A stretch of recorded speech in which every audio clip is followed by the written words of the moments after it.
Di zaman di mana manusia dan dewa hidup berdampingan, Mesir diperintah oleh Osiris, dewa kehidupan dan kebijaksanaan. Ia adalah pemimpin yang adil, dicintai oleh rakyat dan dihormati oleh para dewa. Hari itu, Mesir bersiap untuk menyaksikan momen bersejarah. Penobatan Horus, putra Osiris, sebagai raja baru. Upacara berlangsung megah di sebuah aula besar dengan pilar emas yang menjulang tinggi. Di tengah kemegahan itu, Set, saudara Osiris, tiba dengan rombongan pasukannya. Semua mata tertuju padanya. Set mendekati Osiris, awalnya tampak memberikan restu. Namun, suasana berubah tegang ketika Set tiba-tiba menyerang saudaranya. Dalam satu gerakan cepat, ia menusuk Osiris dengan senjata tajam, membuat tubuh Osiris terjatuh tak bernyawa di hadapan semua orang. Darah Osiris mengalir di lantai emas, menciptakan keheningan yang menakutkan. Horus yang berdiri di samping ayahnya dipenuhi amarah dan kesedihan. Tanpa berpikir panjang, ia menyerang Set. Pertarungan epik terjadi. Horus, dalam bentuk dewa raksasa, menghunus pedangnya melawan Set yang bersenjata tombak. Mereka bertarung dengan kekuatan dahsyat, menghancurkan pilar dan tembok aula. Set menunjukkan keunggulannya dengan serangan brutal. Dalam momen yang menentukan, ia berhasil merobek kedua mata Horus, simbol kekuatan dan visinya sebagai dewa langit. Horus terjatuh, terluka parah. Set berdiri sebagai pemenang. Hari itu, Set mengambil alih takhta Mesir, memulai era kekuasaan penuh tirani. Manusia diperbudak, dan dewa lain tunduk pada kehendaknya. Di bawah kekuasaan Set, Bek hidup sebagai pencuri yang cerdik. Ia memiliki kekasih Zaya, seorang wanita yang bekerja di bawah Urshu, arsitek piramida Set. Zaya percaya bahwa Horus adalah satu-satunya harapan untuk mengalahkan Set. Ia membujuk Bek untuk mencuri salah satu mata Horus dari piramida milik Set. Bek menyusup ke piramida, melintasi lorong-lorong gelap yang penuh jebakan magis. Setiap langkahnya dipenuhi ketegangan. Lantai bergeser, panah otomatis meluncur, dan jebakan pasir hampir merenggut nyawanya. Bek berhasil mencapai ruang tempat mata Horus disimpan. Ia mengambilnya dengan hati-hati, meloloskan diri sebelum jebakan terakhir menutup pintu piramida. Saat kembali kepada Zaya, tragedi terjadi. Urshu, yang mengetahui pengkhianatan Zaya, menembakkan panah kepadanya. Bek, yang tidak mampu melindunginya, hanya bisa memeluk tubuh Zaya yang tak bernyawa. Dengan hati yang hancur, Bek membawa mata Horus ke kuil tempat dewa itu mengasingkan diri. Bek menuntut Horus untuk menghidupkan kembali Zaya sebagai imbalan atas bantuannya. Horus, awalnya skeptis, menerima tawaran Bek. Dengan satu matanya kembali, ia mendapatkan sebagian kekuatannya kembali, meskipun ia masih jauh dari kondisi puncaknya. Perjalanan mereka dimulai dengan tujuan pertama adalah menemukan Ra, dewa matahari, untuk meminta bantuan.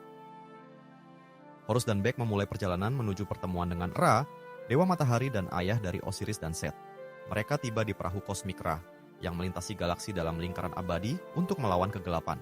Horus memohon bantuan Ra untuk melawan Set, tetapi Ra menolaknya dengan nada bijaksana namun tegas. Ra menjelaskan bahwa menjaga keseimbangan alam semesta adalah tugas utamanya, dan ia tidak dapat berpihak dalam konflik yang terjadi di Mesir.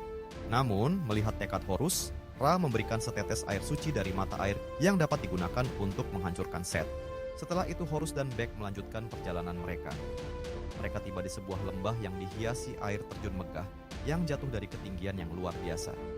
Suasana berubah mencekam ketika tiba-tiba monster muncul dengan cepat. Monster raksasa, seekor makhluk bertanduk dan bertubuh besar, muncul dari air terjun. Bek dan Horus segera menyadari bahwa ini adalah jebakan yang dikirim oleh Set. Horus, meskipun kekuatannya belum pulih sepenuhnya, menghadapi makhluk itu dengan keberanian seorang dewa.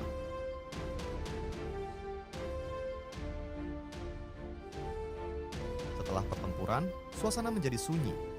Horus dan Bek, basah kuyup dan kelelahan, memandang satu sama lain dengan rasa saling menghormati yang baru ditemukan. Mereka melanjutkan perjalanan dengan tekad yang lebih kuat, mengetahui bahwa bahaya yang lebih besar masih menanti mereka. Horus dan Bek yang telah menempuh perjalanan panjang, kini menemukan diri mereka di tengah gurun yang mencekam. Keduanya berhenti sejenak, mencoba menenangkan diri dan menyusun rencana untuk melanjutkan perjalanan menuju benteng Set. Namun, suasana yang sunyi berubah drastis ketika suara gemuruh terdengar dari kejauhan. Dalam sekejap, dua monster ular raksasa muncul dari balik bukit pasir. Kedua makhluk itu merupakan ciptaan Set, penjaga gurun yang ditugaskan untuk memburu siapapun yang berani menantangnya. Mereka kemudian harus menghadapi monster ular raksasa yang dikendalikan oleh pelayan Set. Dua ular raksasa mengejar mereka, menghancurkan apapun yang menghalangi jalan mereka. Akhirnya, Horus dan Bek selamat dengan bantuan Hathor, Dewi Cinta, yang menggunakan mantra untuk mengalihkan perhatian monster tersebut.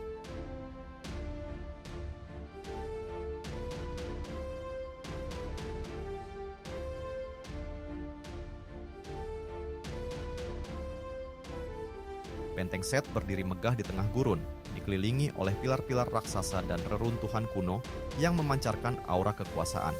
Set, yang telah memperkuat dirinya dengan mengambil kekuatan dari berbagai dewa, menjadi lawan yang hampir tak terkalahkan.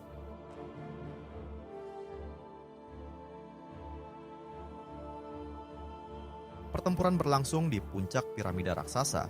Horus akhirnya menghadapi Set dalam pertempuran yang epik.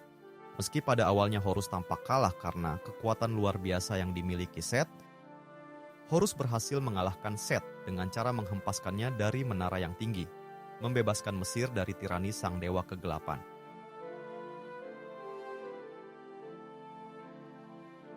Di akhir cerita, Ra, sang dewa matahari dan kakek Horus, tergerak oleh pengorbanan dan keberanian Bek. Sebagai tanda penghormatan, Ra mengembalikan Bek dan Zaya ke dunia kehidupan. Dan akhirnya, Horus memimpin Mesir sebagai raja yang adil, membawa kedamaian dan harmoni di antara manusia dan dewa.